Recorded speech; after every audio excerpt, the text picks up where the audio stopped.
Habib Utsman pengkhianat atau pejuang? Pengkhianat.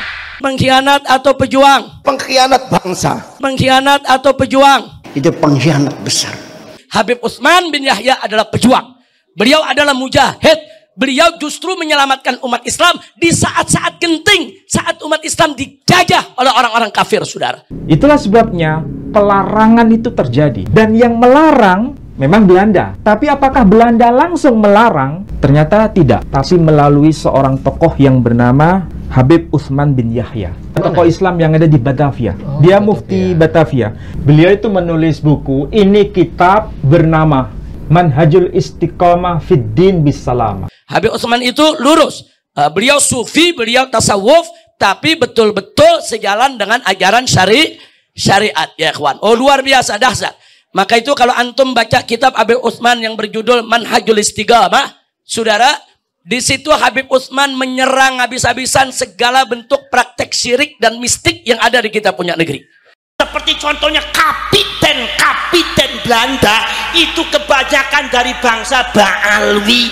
Ini orang Ba'alwi bangsa Yaman, masyayikh gitu. Sampian tinggali data sejarah, anak bangsa bin Yahya, anak bangsa Al-Jufri, anak bangsa Al-Kaf, anak bangsa As-Sedad, anak bangsa Ba'bud, anak bangsa bin Syekh Abu Bakar. Mereka menjadi kapiten dan bekerja dari Belanda, termasuk Habib Utsman bin Yahya diangkat jadi mufti Belanda untuk Batavia. Dan di dalam karya ini memang disebutkan ada fatwa dilarang memberontak kepada pemerintah Belanda dan menyebutkan bahwa para pemberontak dari Cilegon, Banten itu sebetulnya melawan syariah. Ya, Habib Utsman memang ada kedekatan. Tapi kedekatan itu sebatas beliau ingin menjaga masolihil ummah. Nggak ada fatwa Habib Utsman yang mengharamkan jihad. Nggak ada, ya ikhwan. Menurut fatwa dari Habib ini, Habib Utsman bin Yahya. Berarti larangan untuk memberontak itu ditulis di buku ini. Termasuk pelarangan untuk membaca tafsir berbahasa Belanda yang diterjemahkan oleh Sudewo ini juga dari Habib Utsman bin Yahya. Racun-racun pemikiran yang sekarang sedang disebarkan oleh para pembenci habaib yang ingin memfitnah Habib Utsman bin Yahya. Ba'alwi itu sama dengan Belanda, yaitu genetika Yahudi Askenazi, sama dengan Zionis genetika Yahudi Askenazi. Datang di Indonesia, dijamin oleh Belanda, dikasih tanah oleh Belanda, dikasih pekerjaan oleh Belanda, dikasih penghidupan oleh Belanda. Di bukunya ditulis seperti itu. Ditulis mengenai persoalan pelarangan itu. Jadi pelarangan mengenai pemberontakan itu di kitab ini, dan sekaligus bagaimana orang-orang Indonesia itu tidak boleh membaca tulisan dari Sudewo yang berkaitan dengan Quran dalam terjemahan bahasa Belanda. Jadi jangan terlalu naif, ditambah-tambahin, didramatisir, seolah-olahnya Habib Utsman nih dekat sama Belanda, dibayar Belanda, antek Belanda, fitnah. Bahkan Habib Utsman selama jadi mufti nggak mau terima gaji dari Belanda. Itu aja udah menunjukkan sikap, saudara. Ihtiyat, wara. Nggak mau makan duit dari Belanda. Lalu kenapa jabatan muftinya diterima? Lihifdil ummah, liriayatil ummah, untuk menjaga maslahat umat Islam. Mungkin orang bertanya, ini Quran terjemahan dari siapa ya? Kenapa ini menjadi karya berbahaya menurut pemerintah Belanda? Karena memang diakses oleh para akademisi, para sarjana, dan mereka itu para penggerak kebangsaan pada masa itu, termasuk Bung Karno sendiri kan. Quran terjemahan bahasa Belanda ini yang menyebabkan Belanda itu mewaspadai karena mengutip ayat-ayat Alkitab itu. Ini ulama-ulama dari Jakarta dan sekitarnya, dari Bogor, Tangerang, Bekasi, semua mereka rame-rame datang belajar ke Habib Utsman, ya ikhwan. Nah, sampai apa? Sampai Habib Utsman ini dimuftikan oleh mereka, bukan dimuftikan oleh Belanda, ya ikhwan. Nah, saya koreksi dulu tuh. Jadi bukan ujuk-ujuk Belanda angkat Habib Utsman sebagai mufti, enggak. Saya di sini bukan bicara mengenai sektariannya. Saya bicara mengenai kebenaran fakta. Kenapa tafsir bahasa Belanda yang pertama tidak diterima oleh Belanda, tapi justru dilarang oleh Belanda dengan menggunakan fatwa yang dikeluarkan oleh Habib Utsman bin Yahya. Dan itu seorang mufti Belanda. Kemudian di tahun 1871, saudara, di mana-mana manggil Habib Utsman mufti. Saudara, mufti. Akhirnya pemerintah Hindia Belanda pun mengakui kemuftian daripada Habib Utsman. Karena orang untuk jadi mufti kan ada syaratnya ya kawan. Nah, ada ulama-ulama mau diangkat ke Belanda jadi mufti, nggak ada yang berani, ada Habib Utsman. Kenapa dilarang? Apakah karena alasan sektarian? Ahmadiyah tadi. Mungkin ya, tapi kan minor alasan itu. Tapi alasan mayornya adalah banyak kutipan ayat Alkitab di sini yang tentu saja itu membahayakan bagi pemerintah Belanda dan misionarisasi di Hindia Belanda. Itulah yang kemudian saya simpulkan bahwa ini Belanda memang bukan hanya persoalan politik yang sedang dimainkan, tapi juga persoalan teologis yang tentu saja ini dianggap ancaman bagi pihak Belanda. Itulah sebabnya Snoek Hurgronje kan sahabat dekat dengan Habib Utsman bin Yahya, dan yang memerintahkan untuk menjadikan Habib Utsman bin Yahya sebagai mufti Batavia adalah Snoek Hurgronje sendiri. Jadi kalau ada yang bilang Habib Utsman ini dipengaruhi Snoek Hurgronje, Snoek Hurgronje itu datang belakangan tahun 1889, saudara. Artinya umur Habib Utsman sudah hampir 70 tahun, sudah 60 tahun sekian, saudara. Memang ada murasalah, ada surat menyurat antara Habib Utsman dengan Snoek Hurgronje sebelum Snoek Hurgronje datang di Jakarta. Dan buku ini menarik, Pak Edi. Membungkam ulama. Ya, ini bicara mengenai Snoek Hurgronje. Saya bacakan aja ini ya. Tulisannya B.G. Rizkiansyah. Said Utsman sudah mendapatkan kedudukan mapan sebagai guru agama. Dia dikenal sebagai ulama yang berilmu, produktif, dan tak kenal kompromi dalam soal agama. Jadi karena Snoek Hurgronje tahu dia akan ditugaskan di Indonesia, dia kemudian cari referensi siapa di Indonesia ini ulama-ulama kaum muslimin yang bisa dihubungi, ada murasalah. Nah, itu sekitar tahun 1888, 1 tahun sebelum Snoek Hurgronje datang ke Indonesia. Ia dikenal pernah berpolemik dengan ulama lain dari Kepulauan Melayu Indonesia seperti Syekh Ahmad Khatib Al-Minangkabawi. Padahal ini tokoh Syekh Ahmad Khatib Al-Minangkabawi. Minangkabawi itu adalah guru dari para ulama dari Asia Tenggara yang bermukim di Mekah. Tapi dia kontras. Dimusuhi. Bukan dimusuhi, dia kontras dengan Habib Utsman bin Yahya ini. Jadi Snoek Hurgronje itu bukan bergaul dengan Habib Utsman dari Habib Utsman muda, enggak. Belakangan Habib Utsman umurnya sudah hampir 70 tahun, udah sebe ya kawan. Nah, kemudian saudara, begitu Snoek Hurgronje datang, Snoek Hurgronje ini yang mengusulkan kepada Belanda untuk menggaji Habib Utsman. Nah, tapi Habib Utsman tetap menolak ya kawan. Habib Utsman nggak terima gaji dari pemerintah Belanda, saudara. Itu ijtihadnya Habib Utsman, itu sikapnya Habib Utsman, saudara. Beliau nggak mau makan uang dari Belanda ya kawan. Ia amat berupaya untuk menjaga pandangannya mengenai Islam yang murni. Untuk itulah ia menganggap penting untuk melibatkan otoritas negara atau penguasa dalam mengatur dan mengelola agama di Hindia Belanda. Pandangannya inilah yang membuatnya menjadi relasi mesra dengan pemerintah kolonial Belanda di Batavia. Dan ini bisa dirujuk dalam buku tulisan dari Snoek Hurgronje sendiri. Tapi jabatan itu diterima oleh Habib Utsman, kenapa? Lihifdzil ummah. Untuk menjaga umat, saudara. Kalau umat nggak ada muftinya, umat nggak ada yang jagain, berbahaya. Ya memang kita masih dijajah oleh Belanda. Tapi saat itu siapa yang nggak ikuti aturan Belanda, saudara?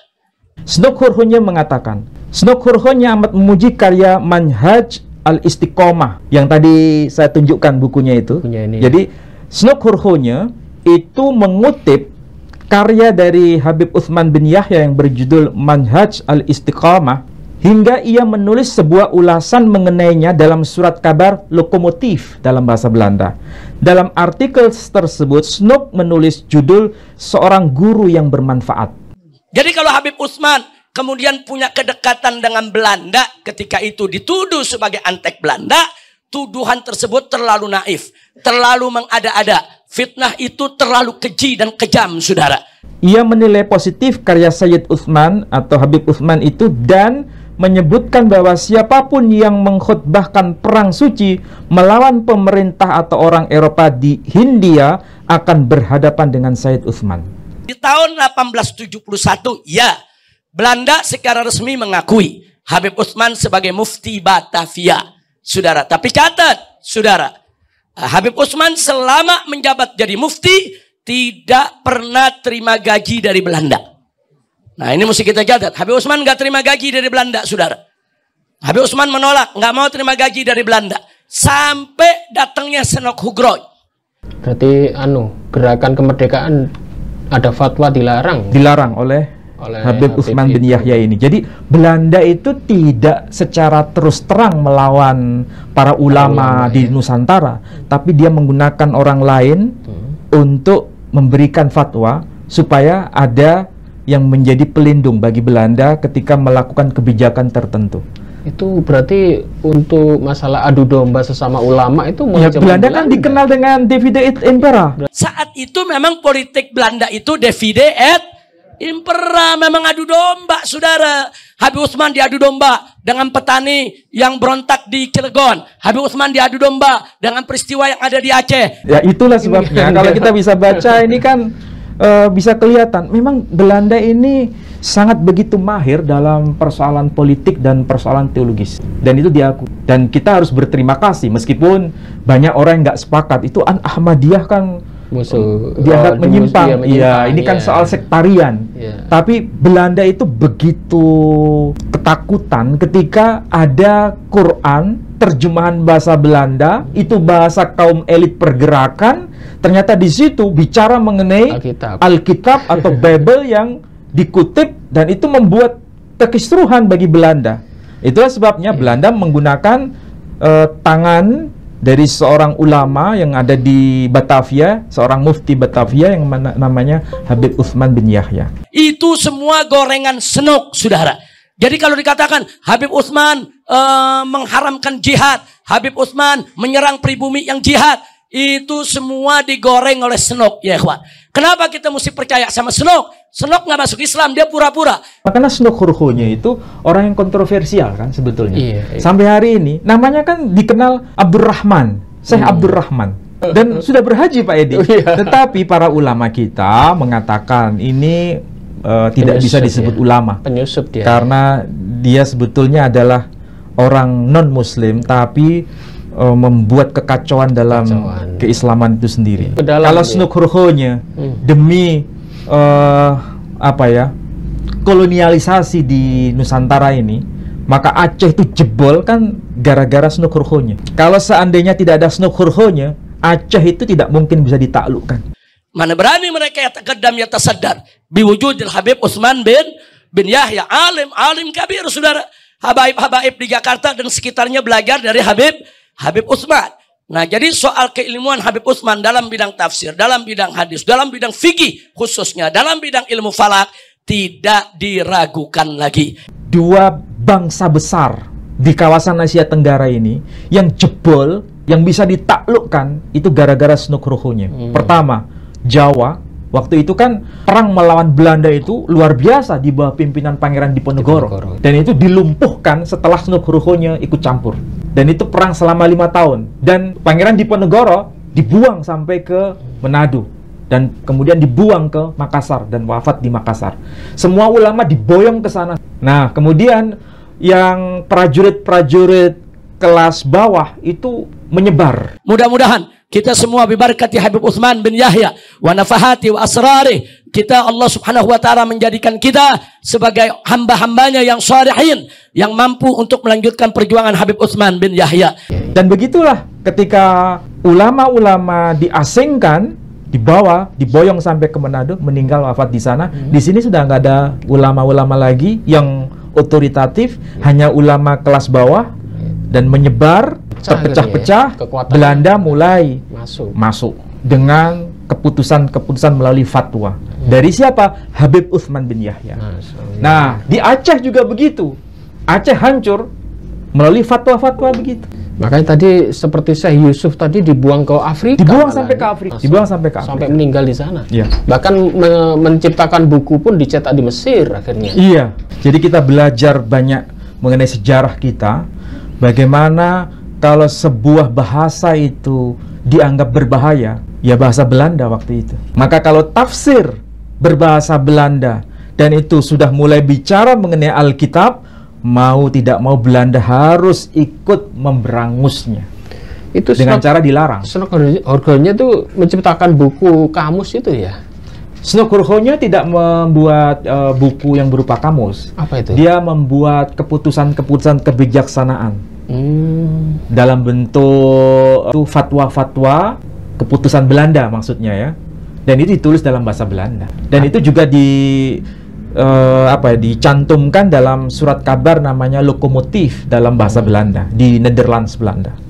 Karena dia sudah menguasai Al-Quran, menguasai Pak Edi, bukan hanya menguasai bahasa Belanda, menguasai bahasa Arab. Jadi dia bisa memecah belah dari dalam. Iya. Kemudian membenturkan antara ulama Indonesia sendiri. Iya. Kemudian dia memakai Habib untuk mengeluarkan fatwanya. Wah, lihai dia ya. Itulah sebabnya kita harus paham sejarah. Supaya kita belajar dari sejarah, kita bisa merawat kebangsaan kita ini ke masa depan. Supaya kita bisa tahu langkah apa yang terbaik untuk kita lakukan.